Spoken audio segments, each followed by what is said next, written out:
നമുക്ക് കുറച്ച് സ്പെഷ്യലായിട്ട് ഒരു ടിരാമിസു കേക്ക് തയ്യാറാക്കിയെടുക്കാം. സാധാരണ നമ്മൾ കേക്ക് ഉണ്ടാക്കുന്നതിൽ നിന്നും കുറച്ചൊരു ഡിഫറെൻ്റ് ആയിട്ടാണ് ഇതിൻ്റെ ഡെക്കറേഷനൊക്കെ കൊടുത്തിരിക്കുന്നത്. അപ്പോൾ അതെങ്ങനെ നമുക്ക് തയ്യാറാക്കി എടുക്കണമെന്ന് നോക്കാം. ഈ കേക്കിൻ്റെ സ്പോഞ്ച് തയ്യാറാക്കാനായിട്ട് ഞാനിപ്പോൾ 120 ഗ്രാം മൈദ എടുത്തിട്ടുണ്ട്. അതിലേക്ക് 1 tablespoon cocoa powder, 1 teaspoon baking powder, 1/4 teaspoon ഉപ്പ്, 1/2 ടീസ്പൂൺ സിനമൺ പൗഡർ എന്നിവ ചേർത്തിട്ട് 2-3 വട്ടം നമുക്കിത് നന്നായിട്ടൊന്ന് അരിച്ചെടുക്കണം. ഈ മൈദയിൽ നിന്ന് ഞാൻ 1 ടേബിൾ സ്പൂൺ മൈദ മാറ്റിയിട്ട് 1 ടേബിൾ സ്പൂൺ കോൺഫ്ലവർ ചേർത്ത് കൊടുത്തിട്ടുണ്ടായിട്ടോ. അതെല്ലാ കേക്കിലും ഞാൻ അതുപോലെ ചെയ്യാറുണ്ട്. ഇപ്പോൾ ഇത് 2-3 പ്രാവശ്യം നന്നായിട്ടൊന്ന് അരിച്ചെടുത്തിട്ടുണ്ട്. ഇനി ഒരു പാത്രത്തിലേക്ക് ഞാൻ 4 മുട്ട പൊട്ടിച്ച് ഒഴിച്ചിട്ടുണ്ട്. അതിലേക്ക് 1 ടീസ്പൂൺ വിനാഗിരി ചേർത്തിട്ട് നന്നായിട്ടൊന്ന് ബീറ്റ് ചെയ്തെടുക്കാം. ഒരുവിധം ബീറ്റായതിന് ശേഷം മാത്രം നമുക്ക് പഞ്ചസാര ചേർത്ത് കൊടുക്കാം. 2 മിനിറ്റ് കണ്ടിന്യൂസ് ആയിട്ടൊന്ന് ബീറ്റ് ചെയ്തതിന് ശേഷം ഞാൻ ഇതിലേക്ക് 1 ടീസ്പൂൺ വാനില എസൻസ് ആഡ് ചെയ്ത് കൊടുക്കുന്നുണ്ട്. ഞാൻ ഇതിലേക്ക് വേറെ ബട്ടർ എസൻസോ മിൽക്ക് എസൻസോ ഒന്നും ആഡ് ചെയ്ത് കൊടുക്കുന്നില്ല കേട്ടോ. കാരണം നമ്മൾ ഇതിലേക്ക് സിനമൺ പൗഡറൊക്കെ ചേർത്തുകൊണ്ട് തന്നെ മുട്ടയുടെ സ്മെല്ലൊന്നും ഉണ്ടാവില്ല. ഇനി നമുക്കിതിലേക്ക് കുറേശ്ശെ പഞ്ചസാര ചേർത്തിട്ട് നന്നായിട്ടൊന്ന് ബീറ്റ് ചെയ്തെടുക്കാം. ഞാൻ ഈ കൊക്കോ പൗഡറൊക്കെ ആഡ് ചെയ്തിട്ട് സ്പോഞ്ച് ഉണ്ടാക്കുമ്പോൾ അതിലേക്ക് കുറച്ച് സിനമൺ പൗഡറും കൂടി ആഡ് ചെയ്ത് കൊടുക്കാറുണ്ട്. അങ്ങനെ ചെയ്യുന്നുണ്ടെങ്കിൽ ഈ കൊക്കോ പൗഡറിൻ്റെ ഒരു ടേസ്റ്റ് ഒന്ന് എൻഹാൻസ് ചെയ്ത് നിൽക്കുകയും ചെയ്യും. അതുപോലെ എഗ്ഗിൻ്റെ സ്മെല്ല് ഒട്ടും തന്നെ ഉണ്ടാവുകയില്ല. ഇതിൻ്റെ സ്പോഞ്ച് തയ്യാറാക്കാനായിട്ട് ഞാനിപ്പോൾ 120 ഗ്രാം പഞ്ചസാര എടുത്ത് വെച്ചിട്ടുണ്ടായിരുന്നു. അത് കുറേശ്ശെയായിട്ട് ചേർത്തിട്ട് ഏകദേശം ഒരു 5 മിനിറ്റ് വരെ നന്നായിട്ട് ബീറ്റ് ചെയ്തിട്ട് ഈ ഒരു കൺസിസ്റ്റൻസിയിലാവുന്നത് വരെ ബീറ്റ് ചെയ്തെടുക്കാം. സാധാരണ ഞാൻ ഇതിക്ക് മുമ്പേ സ്പോഞ്ചൊക്കെ തയ്യാറാക്കുമ്പോൾ മുട്ട ഒന്ന് ജസ്റ്റ് ബീറ്റായിട്ട് അപ്പം തന്നെ പഞ്ചസാര ചേർത്ത് കൊടുക്കാറുണ്ട്. അപ്പോൾ കുറച്ചും കൂടി ഒരു ലൂസായിട്ടുള്ളൊരു കൺസിസ്റ്റൻസിയിലായിരിക്കുമല്ലോ നമുക്ക് ബീറ്റായിട്ട് കിട്ടുന്നത്. പക്ഷേ ഇതിപ്പോൾ ഞാൻ മുട്ട ചേർത്തിട്ട് 2 മിനിറ്റ് നന്നായിട്ട് ബീറ്റ് ചെയ്തതിന് ശേഷമാണ് പഞ്ചസാര ആഡ് ചെയ്ത് കൊടുത്തത്. അപ്പോൾ നല്ല തിക്കായിട്ടുള്ള കൺസിസ്റ്റൻസിയിൽ നമുക്ക് ഇത് ബീറ്റ് ചെയ്തെടുക്കാനായിട്ട് പറ്റുന്നുണ്ട്.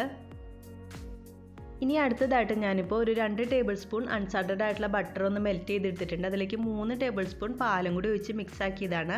അതിലേക്ക് 1 teaspoon instant coffee powder add ചെയ്ത് കൊടുത്തിട്ട് നന്നായിട്ടൊന്ന് മിക്സ് ചെയ്തിട്ട് മാറ്റി വയ്ക്കാം. ഇനി നമുക്ക് ഡ്രൈ ഇൻഗ്രീഡിയൻസ് കുറേശ്ശായിട്ട് ചേർത്തിട്ട് ഒന്ന് ഫോൾഡ് ചെയ്തെടുക്കാം. ഈ ടിരാമിസു കേക്ക് എന്ന് പറയുമ്പോൾ ശരിക്കും കോഫി ഫ്ലേവേർഡ് ആയിട്ടുള്ള ഒരു കേക്കാണ്. അപ്പോൾ നമ്മൾ ഇൻസ്റ്റൻ്റ് ആയിട്ടുള്ള കോഫി പൗഡറാണ് ഇതിനായിട്ട് യൂസ് ചെയ്യുന്നത്. ഈ ഡ്രൈ ഇൻഗ്രീഡിയൻസ് ഫുള്ളായിട്ട് ചേർത്ത് ഫോൾഡ് ചെയ്തതിന് ശേഷം വേണം നമുക്കിതിലേക്ക് നമ്മൾ നേരത്തെ മിക്സ് ആക്കി വെച്ചിരിക്കുന്ന ബട്ടറും പാലിൻ്റെയും ഇൻസ്റ്റൻറ്റ് കോഫി പൗഡറിൻ്റെയും കൂടി മിക്സും കൂടി ആഡ് ചെയ്തിട്ട് ലാസ്റ്റായിട്ട് വേണം ആഡ് ചെയ്ത് കൊടുക്കാൻ. എന്നിട്ട് നന്നായിട്ടൊന്ന് മിക്സ് ആക്കിയിട്ട് നമുക്കിത് ബേക്കിംഗ് ടിന്നിലേക്ക് ഒഴിച്ചിട്ട് ബേക്ക് ചെയ്തെടുക്കാം.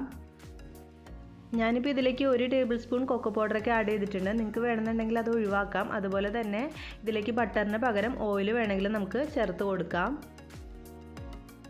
ഇനി ഇത് നന്നായിട്ടൊന്ന് ടാപ്പ് ചെയ്ത് കൊടുത്തിട്ട് പ്രീ ഹീറ്റഡ് ആയിട്ടുള്ള ഓവനിൽ 35 മിനിറ്റ് നമുക്ക് ബേക്ക് ചെയ്തെടുക്കാം. ഇനി അടുത്ത സ്റ്റെപ്പ് ഈ കേക്കിൻ്റെ ഫ്രോസ്റ്റിങ്ങിനായിട്ട് ഞാനിപ്പോൾ 1.5 cup non diary whipping cream എടുത്തിട്ടുണ്ട്. അതൊന്ന് നന്നായിട്ടൊന്ന് ബീറ്റ് ചെയ്തെടുക്കാം. ഏകദേശം ഒരു 5 മിനിറ്റോളം ഹൈ സ്പീഡിലിട്ടിട്ട് നല്ല സ്റ്റിഫായിട്ട് ബീറ്റ് ചെയ്തെടുത്തിട്ടുണ്ട്. ഇനി അടുത്തതായിട്ട് നമുക്ക് ഞാനിപ്പോൾ നേരത്തെ തന്നെ തയ്യാറാക്കി വെച്ചിരിക്കുന്ന ഹോം മെയ്ഡ് ആയിട്ടുള്ള മാസ്കർപോൺ ചീസാണിത്. അതിൻ്റെ റെസിപ്പിയുടെ ലിങ്ക് ഞാൻ ഡിസ്ക്രിപ്ഷൻ ബോക്സിൽ കൊടുത്തിരിക്കാം കേട്ടോ. ഇതിന് മുന്നത്തെ വീഡിയോയിൽ ഞാൻ ആഡ് ചെയ്തിട്ടുണ്ടായിരുന്നു. അപ്പോൾ അത് നന്നായിട്ടൊന്ന് ബീറ്റ് ചെയ്തെടുക്കുകയാണ്. ജസ്റ്റ് ഒന്ന് ബീറ്റായി വന്നപ്പോൾ ഞാനിതിലേക്ക് 2 ടേബിൾ സ്പൂൺ ഐസിങ് ഷുഗറും കൂടി ചേർത്തിട്ട് വീണ്ടും നന്നായിട്ടൊന്ന് ബീറ്റ് ചെയ്തെടുക്കുന്നുണ്ട്. ഇനി നമുക്കിതിലേക്ക് ഒരു 1/4 ടീസ്പൂൺ വാനില എസൻസ് ആഡ് ചെയ്ത് കൊടുക്കാം. അടുത്തതായിട്ട് ഇതിലേക്ക് ഒരു 1.5 ടേബിൾ സ്പൂൺ മിൽക്ക് മെയ്ഡും കൂടി ചേർത്തിട്ട് വീണ്ടും നന്നായിട്ടൊന്ന് ബീറ്റ് ചെയ്തെടുക്കുന്നുണ്ട്. ഇനി നമുക്ക് ഈ മാസ്കർപോൺ ചീസ് ബീറ്റ് ചെയ്തത് വിപ്പിംഗ് ക്രീമിലേക്ക് ചേർത്തിട്ട് ഒന്നും കൂടി നന്നായിട്ടൊന്ന് മിക്സ് ചെയ്തെടുക്കാം. ഒരുപാട് നേരമൊന്നും ബീറ്റ് ചെയ്യേണ്ട, ജസ്റ്റ് ഒന്ന് മിക്സ് ആക്കി കിട്ടാൻ വേണ്ടി മാത്രം ബീറ്റ് ചെയ്താൽ മതി. ഇനി നമുക്കിത് എടുത്തിട്ട് ഫ്രിഡ്ജിലൊന്ന് സെറ്റാക്കാനായിട്ട് മാറ്റി വയ്ക്കാം. ഇപ്പം നമ്മൾ തയ്യാറാക്കിയ സ്പോഞ്ച് നന്നായിട്ട് ബേക്കായിട്ട് തണുത്തൊക്കെ വന്നിട്ടുണ്ട്. ഇനി ഇത് ഞാനൊരു 3 ലെയറായിട്ട് മുറിച്ചെടുക്കുകയാണ്. ഈ കേക്കിനെ വെറ്റ് ചെയ്തെടുക്കാനുള്ള ഷുഗർ സിറപ്പ് ഞാനിപ്പോൾ തയ്യാറാക്കിയത്. ഇതിനായിട്ട് 1 ടീസ്പൂൺ ഇൻസ്റ്റൻറ്റ് കോഫി പൗഡറും കൂടി ആഡ് ചെയ്ത് കൊടുത്തിട്ടുണ്ട്. സാധാരണ ഷുഗർ സിറപ്പിലേക്ക് 1 ടീസ്പൂൺ ഇൻസ്റ്റൻറ്റ് കോഫി പൗഡറും കുറച്ച് 2 നുള്ള് സിനമൺ പൗഡറും കൂടി ആഡ് ചെയ്തിട്ടാണ് ഈ ഒരു ഷുഗർ സിറപ്പ് തയ്യാറാക്കിയിരിക്കുന്നത്. ഒരു കേക്ക് ബേസിൻ്റെ മീതേക്ക് ഫസ്റ്റ് ലെയർ കേക്ക് വെച്ച് കൊടുത്തിട്ടുണ്ട്. ഇനി നമുക്കിത് ആ ഒരു ഷുഗർ സിറപ്പ് വെച്ചിട്ട് നന്നായിട്ടൊന്ന് സോക്ക് ചെയ്ത് കൊടുക്കാം. അതിനുശേഷം നമ്മൾ തയ്യാറാക്കി വെച്ചിരിക്കുന്ന ആ ഒരു ക്രീമും കൂടി ആഡ് ചെയ്തിട്ട് ലെവൽ ചെയ്തെടുക്കാം. കേക്കിൻ്റെ 3 ലെയർ നമുക്ക് ഇതുപോലെ തന്നെ ഒന്ന് റിപ്പീറ്റ് ചെയ്തെടുക്കാം.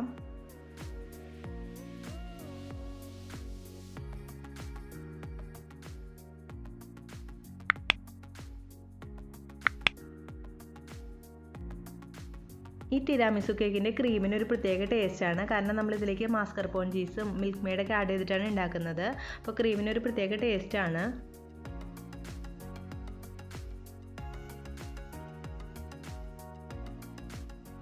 ഇപ്പോൾ ക്രീം വെച്ചിട്ട് ഫുള്ളായിട്ട് ഇത് കവർ ചെയ്തെടുത്തിട്ടുണ്ട്. ഇനി നമുക്കിത് ഫ്രിഡ്ജിലൊന്ന് സെറ്റാക്കാനായിട്ട് മാറ്റി വയ്ക്കാം. ഇനി അടുത്ത സ്റ്റെപ്പ് നമുക്ക് ഈ കേക്ക് ഒന്ന് ഡെക്കറേറ്റ് ചെയ്തെടുക്കാനായിട്ട് ഞാനിപ്പോൾ ലേഡീസ് ഫിംഗർ എന്ന് പറഞ്ഞൊരു ബിസ്ക്കറ്റാണ് തയ്യാറാക്കുന്നത്. പകുതി ബിസ്ക്കറ്റും പകുതി കേക്കിൻ്റെയും ഒരു ടെക്സ്ചറിലുള്ളൊരു ബിസ്ക്കറ്റാണിത്. അപ്പോൾ അതിനായിട്ട് 60 ഗ്രാം മൈദ എടുത്തിട്ടുണ്ട്, 60 ഗ്രാം പഞ്ചസാര എടുത്തിട്ടുണ്ട്, 2 മുട്ടയുടെ വൈറ്റും യോക്കും സെപ്പറേറ്റ് തിരിച്ച് വെച്ചിട്ടുണ്ട്. ഇനി എഗ് വൈറ്റിലേക്ക് നമുക്കൊരു 1/4 ടീസ്പൂൺ വിനാഗിരി ചേർത്തിട്ട് നന്നായിട്ടൊന്ന് ബീറ്റ് ചെയ്തെടുക്കാം. ഈ എഗ് വൈറ്റ് നന്നായിട്ടൊന്ന് ബീറ്റ് ചെയ്ത് വരുമ്പോൾ നമുക്കിതിലേക്ക് പഞ്ചസാര കുറേശ്ശായിട്ട് ആഡ് ചെയ്തിട്ട് നന്നായിട്ടൊന്ന് സ്റ്റിഫായിട്ട് ബീറ്റ് ചെയ്തെടുക്കാം. ഇപ്പോൾ എഗ് വൈറ്റ് നല്ല സ്റ്റിഫായിട്ട് ബീറ്റ് ചെയ്തെടുത്തിട്ടുണ്ട്. ഇനി ഞാൻ ഇതിലേക്ക് ഒരു 1/4 ടീസ്പൂൺ വാനില എസൻസും കൂടി ആഡ് ചെയ്ത് കൊടുക്കുകയാണ്. അതിൻ്റെ ഒപ്പം തന്നെ മുട്ടയുടെ ആ യോക്കും കൂടി ഓരോന്ന് ചേർത്തിട്ട് ബീറ്റ് ചെയ്തെടുക്കാം.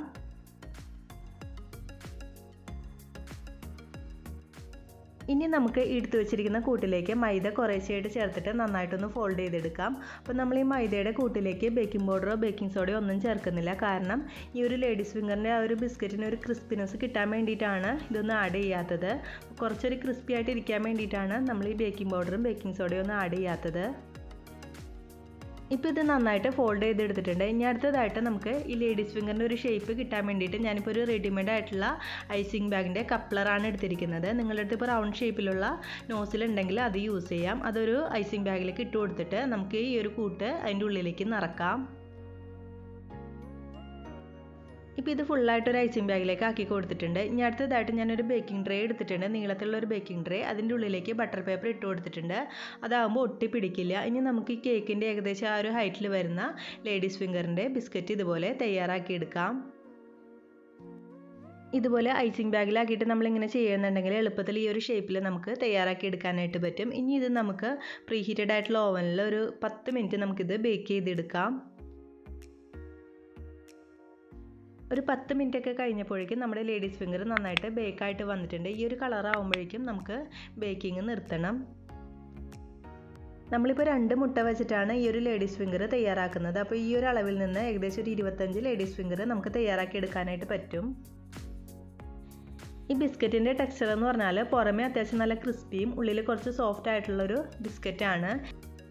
ഇനി അടുത്തതായിട്ട് ഇതിൻ്റെ ഡെക്കറേഷനായിട്ട് ഞാനിപ്പോൾ കുറച്ച് ചോക്ലേറ്റ് മെൽറ്റ് ചെയ്തെടുത്തിട്ടുണ്ട്. എന്നിട്ട് ഓരോ ലേഡീസ് ഫിംഗർ എടുത്തിട്ട് ഇതുപോലെ ഇതിൻ്റെ സൈഡ് മാത്രം ഒന്ന് ഈ ചോക്ലേറ്റിൽ ഡിപ്പ് ചെയ്ത് കൊടുക്കുന്നുണ്ട്. അപ്പോൾ ഈ ഒരു ഷേപ്പിൽ കിട്ടും. ഇതുപോലെ നമുക്ക് എല്ലാം അതുപോലെ ഈ ഒരു ഷേപ്പിൽ ആക്കിയെടുക്കാം. ഇങ്ങനെ മുക്കിയതിന് ശേഷം നമുക്കൊരു ബട്ടർ പേപ്പറിൻ്റെ മീതേക്ക് വെച്ച് കൊടുക്കണം. അപ്പോൾ സെറ്റായി കഴിയുമ്പോൾ നമുക്ക് എളുപ്പത്തിൽ ഇങ്ങോട്ട് എടുക്കാനായിട്ട് പറ്റും. എല്ലാ ലേഡീസ് ഫിംഗറും അതുപോലെ നമ്മൾ ചോക്ലേറ്റ് ഡിപ്പ് ചെയ്തിട്ട് സെറ്റാവാനായിട്ട് മാറ്റി വെച്ചിട്ടുണ്ട്. ഇനി അടുത്തതായിട്ട് ഈ കേക്കിൻ്റെ മുകളിൽ സ്പ്രെഡ് ചെയ്യാനുള്ള ചോക്ലേറ്റ് ഗനാഷ് ഞാനിപ്പോൾ തയ്യാറാക്കി എടുത്തിട്ടുണ്ട്. ഒരു 100 ml ചൂടായ ഫ്രഷ് ക്രീമിലേക്ക് നമുക്കൊരു 75 ഗ്രാം ഡാർക്ക് ചോക്ലേറ്റ് ഇട്ട് കൊടുത്തിട്ടുണ്ട്. 1 ടീസ്പൂൺ ബട്ടറും കൂടി ആഡ് ചെയ്തിട്ട് നന്നായിട്ടൊന്ന് മെൽറ്റാക്കി എടുത്തതാണ്. അത് നമുക്ക് ഈ കേക്കിൻ്റെ മുകളിലേക്ക് ഇതുപോലെ സ്പ്രെഡ് ചെയ്ത് കൊടുക്കാം. നിങ്ങൾക്ക് വേണമെന്നുണ്ടെങ്കിൽ ഫുള്ളായിട്ട് സ്പ്രെഡ് ചെയ്ത് കൊടുക്കാം. ഞാനിപ്പോൾ മുകളിൽ മാത്രം സ്പ്രെഡ് ചെയ്ത് കൊടുക്കുന്നുള്ളൂ. ഇനി ലാസ്റ്റായിട്ട് ഇതിൻ്റെ ഡെക്കറേഷനായിട്ട് നമ്മൾ തയ്യാറാക്കി വെച്ചിരിക്കുന്ന ആ ലേഡീസ് ഫിംഗർ എല്ലാം എടുത്തിട്ട് ഇതുപോലെ ചുറ്റിലും വെച്ച് കൊടുക്കണം. നന്നായിട്ട് അമർത്തിയിട്ട് വെച്ച് കൊടുക്കണം. ഇപ്പം നിങ്ങൾ ചെയ്യുമ്പോൾ ഫുള്ളായിട്ട് ചോക്ലേറ്റ് വെച്ച് കവർ ചെയ്തെടുക്കുകയാണെന്നുണ്ടെങ്കിൽ ഇങ്ങനെ ഒട്ടിച്ച് കൊടുക്കാനായിട്ട് കുറച്ചും കൂടി ഒരു എളുപ്പം ഉണ്ടാവും. ഇപ്പോൾ ഇത് ക്രീമിൻ്റെ മീതേക്കാണ് വെച്ച് കൊടുക്കുന്നത്. അതുകൊണ്ട് കുറച്ച് നന്നായിട്ട് അമർത്തിയിട്ട് വേണം വെച്ച് കൊടുക്കാനായിട്ട്. ഇപ്പോൾ നമ്മൾ തയ്യാറാക്കി വെച്ചിരിക്കുന്ന ആ ലേഡീസ് ഫിംഗർ ഫുള്ളായിട്ട് ഇതിന് ചുറ്റും വെച്ച് കൊടുത്തിട്ടുണ്ട്. ഇപ്പം നമ്മുടെ കേക്ക് ഫുള്ളായിട്ട് ഡെക്കറേറ്റ് ചെയ്തെടുത്തിട്ടുണ്ട്. ഇത് കുറച്ചൊരു ടൈം കൺസ്യൂമിങ് ആയിട്ടുള്ളൊരു കേക്കാണ്. നമ്മൾ കുറേ സ്റ്റെപ്പായിട്ട് എടുത്തിട്ട് വേണം ഇത് ചെയ്തെടുക്കാനായിട്ട്. എന്നാലും നല്ല ടേസ്റ്റി ആയിട്ടുള്ളൊരു കേക്കാണ്. അപ്പോൾ നിങ്ങൾ ഡിഫറൻസ് ഒക്കെ ആഗ്രഹിക്കുന്നവരാണെങ്കിൽ ഈ ഒരു തിരാമിസു കേക്ക് എന്തായാലും ഒന്ന് തയ്യാറാക്കി നോക്കണം. എന്നിട്ട് നിങ്ങളുടെ അഭിപ്രായങ്ങൾ എന്നെ അറിയിക്കാൻ മറക്കരുത്. താങ്ക്